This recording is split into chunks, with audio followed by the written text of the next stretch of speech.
ध्वनी या टॉपिक वरील एक इंटरेस्टिंग प्रश्न बघा. प्रश्न दिलेला आहे की रेल्वे रुळावर कान दाबून ठेवणारी व्यक्ती जवळून येणारा ट्रेनचा आवाज ऐकू शकते, हे शक्य आहे कारण.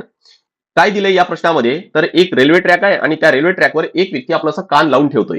त्यामुळे काय होतंय की रेल्वे ट्रॅक आहे, रेल्वे कदाचित खूप दूर आहे, पण ती प्लॅटफॉर्म कडे तर येत आहे. तर एक व्यक्ती काय करतो की त्या ट्रेनचा जो आवाज आहे तो तर ऐकू तर येत नाहीये अजूनपर्यंत, पण ती ट्रेन खरंच येत आहे की नाही आहे, तो त्या व्यक्तीने काय केलं की या रेल्वे ट्रॅकला इथं कुठतरी कान आपलं लावलाय. ती ट्रेन तर अजूनपर्यंत दूर आहे आणि प्लॅटफॉर्मवर जर एखादी व्यक्ती आहे तर त्या व्यक्तीला अजूनपर्यंत माहित झालेलं नाही आहे की ती ट्रेन येत आहे की नाही, आणि म्हणून दुसऱ्याने डोकं लावलं, त्यांनी या ट्रॅकला कान लावलं.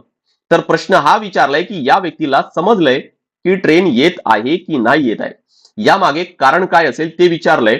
चॅटबॉक्स मध्ये नक्की आन्सर टाका. पर्याय दिलेले आहेत की रेल्वे रुळांचे कंपन, हवेचे कंपन, स्थायू माध्यमात ध्वनीचा वेग जास्त असतो, माणसाची श्रवण क्षमता. चॅटबॉक्स मध्ये नक्की आन्सर टाका आणि शक्य झाल्यास कारण पण सांगा.